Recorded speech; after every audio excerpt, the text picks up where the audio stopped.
Hey there, boys and girls. I am Dave Koch. Welcome back to my channel. Today, we're going to talk about something I touched on in another video that I did. I know it was only a 2 or 3 minute long one, but it's something I feel is really important. And it's something that I think a lot of photographers overlook. And I think with this one simple thing you can do, you can improve your images immensely and really have a lot more impact, even if you shot them poorly. So let's look into this. What I call it is policing your borders, and it's about watching all those borders. It's kind of hard to do this backwards. There we go. I got nope, I don't got it. Anyway, the idea is that your borders are super important and you need to pay attention to them and look at them very, very closely. And kind of as a tangent to this idea is don't just take what your editor sends you and use it. You know, there's always review your images. Again, your name is going on these. You need to make sure that they represent your best work. So I call it policing your borders because obviously we're looking at those borders. I use the term police because other than the guys with the badges and the cars that go really fast and stuff, there's another meaning for the word, and that is, according to Merriam-Webster, to clean and put in order. And that's exactly what I mean.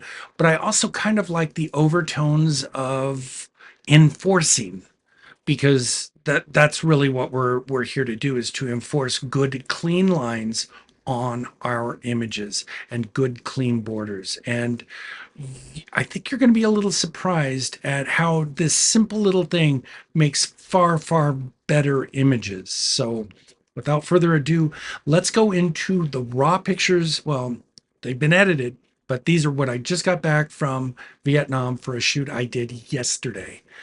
I gotta say, Tam did a wonderful job on these. I think this is, exactly what I wanted. I'm not going to show you the originals, but I will tell you, believe I did 3 exposures, under, middle, and over. Then I did a window exposure at just about this level because this is what I wanted. Didn't want super clean. I wanted, even though the outside is very nice, I still think the outside should be overexposed a little bit. And I think he hit exactly what I wanted right here. Then I did a series of flashes.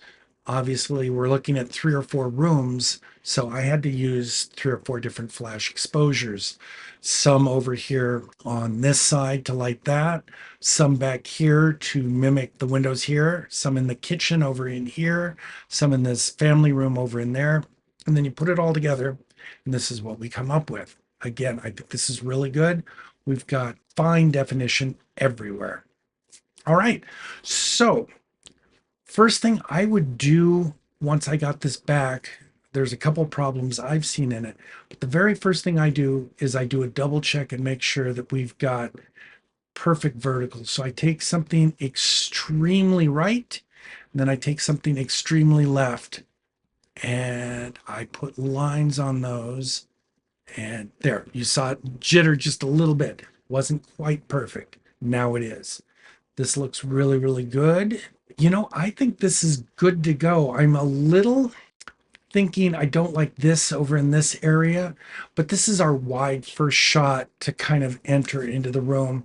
And we're not really looking over there too much. So I think this is pretty good. I think this shows a good view of that whole area. Let's see. This is at 14 millimeter. See, there is one thing I would do. I'm going to send this over to Photoshop, and you may or may not agree with me on this. I think it's fine to do. I'm going to take the remove tool and just take this out. This is what I mean by policing the borders. We've got half of this sitting in the room, and it was an ugly half. It's really not material to the shot. Could have done that, which is what I did, or I could do this. Let's go ahead and Control Z. Okay, there it is. And let's just bring that in a little bit, like to right there. That looks good on the right side, and that completely takes it out of the top. Either one of those solutions would work, and it's a good image. So let's go ahead and save that and call that a day. That I think is a good opening first shot for in that room. All right, here we go. This is where we start really policing our borders. This is really ugly right there. These are really ugly right there. I don't like quarters of things. I want to see 8/10 of something, 9/10 of something, or I don't want to see it. I don't want to see a pinch of it and you go, the fuck is that? That just doesn't work for me.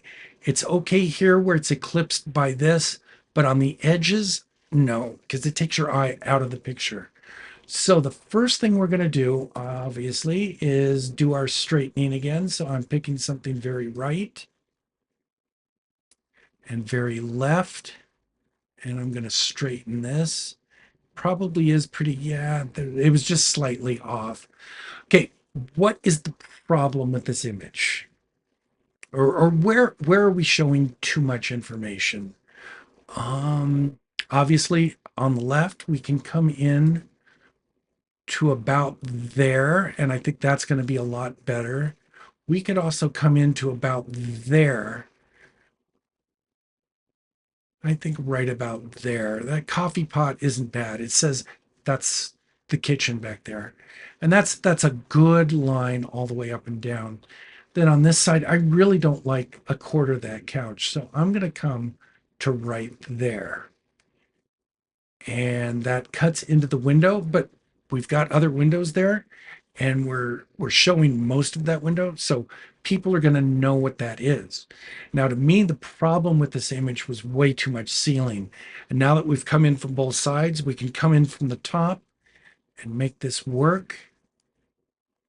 And then as a final kind of look through it, I'm looking at my PowerPoints. There's nothing easy I can bring in to these. So we're just going to let that go. See how this is separated there? That's good. Now by cropping in, I think what you're going to see is we've got a lot more meaty of an image. Again, this is my own term. I try and cut into the meat of the image. Now there's nothing extraneous. There's no dead holes, dead areas in this image. And I think if we look at that from that to that, I think this is a far better image. And all we did was come in and come down. And we're showing a lot more of what this image really should be about. All right, let's go to here. This is, I think, a pretty good image. This right here is what's going to limit our cutting in from the left. But this I don't like in it, that table. I probably should have moved the table. I know I moved the chairs for this shot, but I think the table was too heavy or had a lot of stuff on it, something like that. Wasn't appropriate to move the table. So when I shot this, I knew I was going to do this. And what I'm going to do is use the remove tool and take that out. Then I'm going to have a lot cleaner of an image. Let's start by straightening left and right. There's right. And we can go with this armoire as our left. And that should be pretty dang close. There we go. All right. Okay, we're not going to cut in on the left at all because I don't want to cut into that couch. We can cut in a little bit there and bring this down to there. And let's see, that puts our PowerPoint right at the piano, right there, right there. I like that a lot. Pop that into Photoshop real quick. Dang, blowing up, aren't you? Okay, let's go to the remove tool. I'll bet you this thing will surprise you. Let's just take that all out. Remove tool has gotten phenomenal. Um, I just am blown away. Look at that. Geez, you would never know. And there we go. I think we've got a very, very good, well-framed image. You know what? I'm not going to do that because you guys will yell at me because it's a bad thing. Let's just close out of that. Go back in here. So that to that, so much better. Just a little bit of a crop, and you're so much more into the meat of the picture, and that works so much better. Let's take a look at this picture. You know what? I'd probably just come in to there, and that's good enough for that image. I like the other image better. I think they were kind of like what's going to work out. Sometimes I make the decision here when I see how they look, like that versus that. I think that's a lot stronger shot than that, but that's usable. All right, let's go to here. Oh, this has a mess on the left, and that up there, and then way too much on the right. So let's straighten it first.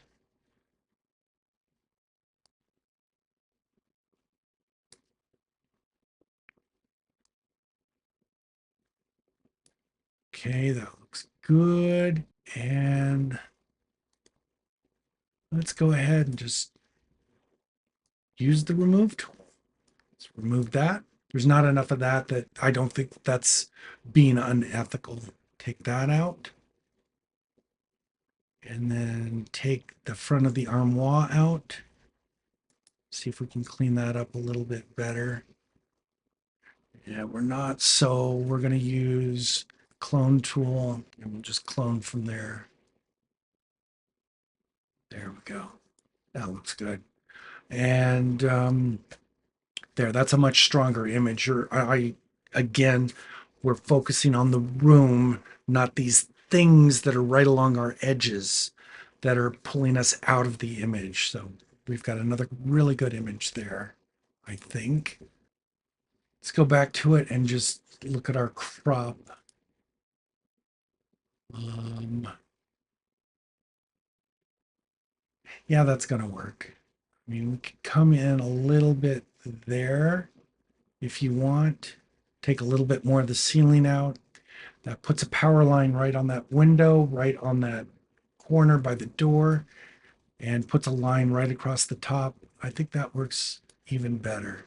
Yeah, that looks really good. And, you go from that to that. Far better image, I think. Let's see this. Kind of fun. I think there's a lot that can be done here. This obviously in the lower right is really ugly. I think we'll probably cut into right about there. We don't need to see this bookcase or whatever. And I don't think we need to see all of the piano to know that that's a piano. And we've got way too much ceiling, in my opinion. So let's go ahead and straighten. We'll just go from center of that knob to the center of that knob. That should be vertical. And that to that. That's vertical. Now let's start our crop. Let's bring it into right there. So we don't want to go right there where we're on the edge of the carpet. See how that works on the edge? That doesn't work well. So come in there, and then we've got enough space to the side of this picture and to all this. It's got the breathing room that it needs. And then I think to make that look natural, and then let's bring this down to right about there. Let's bring in the top of that light. And I think that is a far better image than, again, I think we're looking at the meat of the image. Every part of the image has something to tell. And the frame edges are not pulling us off to look at other things. Should we go into another? Let's go into the kitchen just for the heck of it. Okay, yeah, you know what? This is a good one. This is obviously a single point perspective. How would I go about doing this? Well, you can see I almost perfectly pulled off a single point, but I didn't. It's not quite perfect. So let's fix this and make this work. So the first thing we're going to do is we're going to use 4 lines instead of 2. Go on the left. This tilts out, so that is not a vertical, but this is. So that's as far over as I think we can get a decent vertical. I like to go as far as I can to the left and the right. I think this, actually, we can do that. That dark line right there to right there. Cabinets are usually very good. Then let's see, let's go with this line for our top. And then let's go with that cabinet there.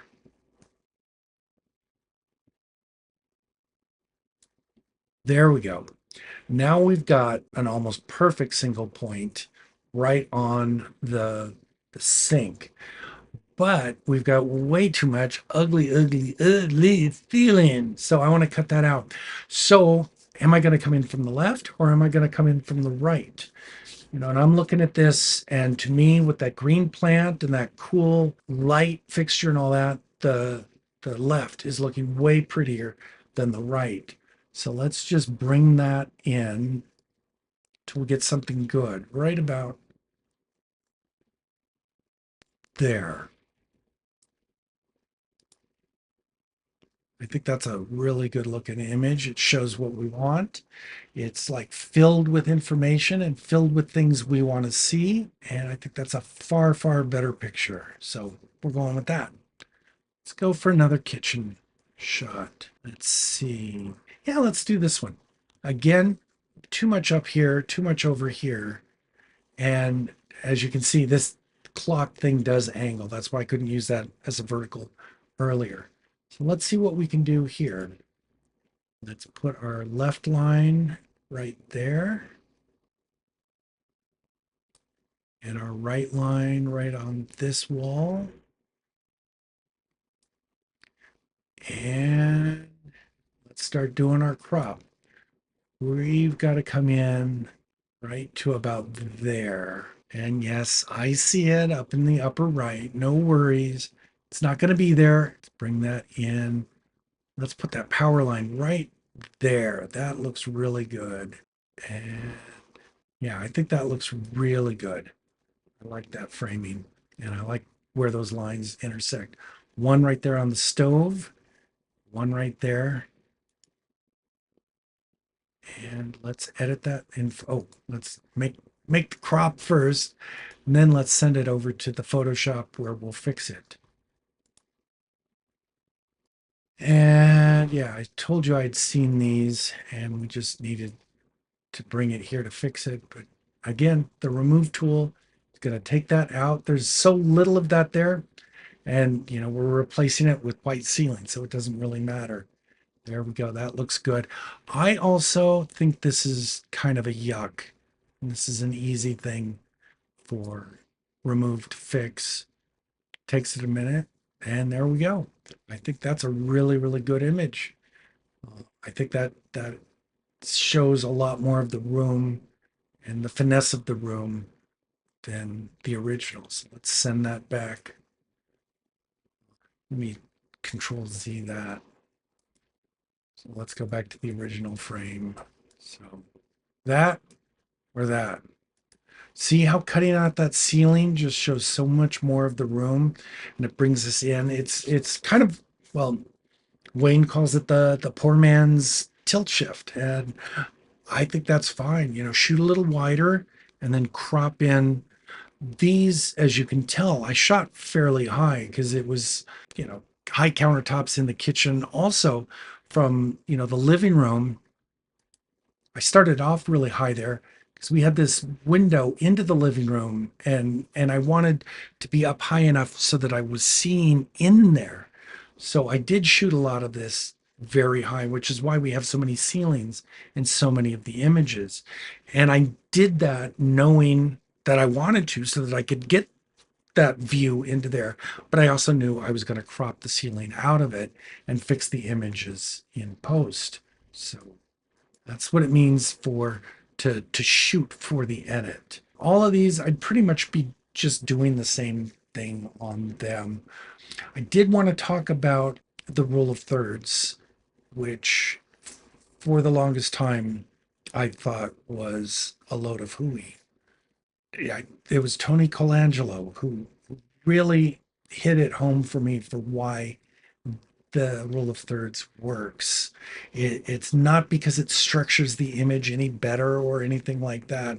It's because your brain is essentially lazy and it doesn't like to work. And the the eye will naturally go to these three or 4 points or these lines. That's where it likes to go to analyze the image. And if we design our images so that the important information is at these points, the brain doesn't have to work that hard. It doesn't have to search all over the image for what is this image about. It can go right to those points and go, oh, okay, now I understand the image.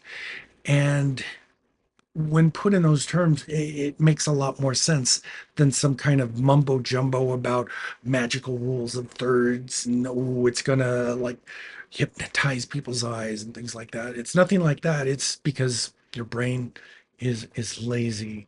And as Tony, I believe, said, I hope I'm not misquoting him too badly here, but the more you can do to make the brain at ease with the image and accept the image and understand the image without doing work, the easier your job is and the more people are going to like your images.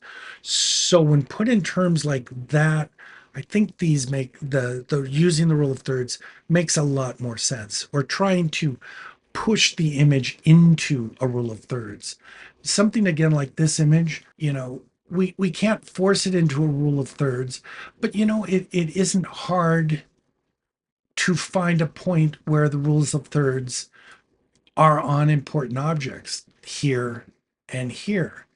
And once we crop that, we've got a really, really good image, and it follows the rule of thirds, so it's going to be generally pleasing to the people who look at it. So anyway, it may be a load of hooey, it may not be, but you know what? I'm using it, I'm going for it, and I've been a lot happier with the images that I structure around that in the final crop than those that don't. So take it for what it's worth.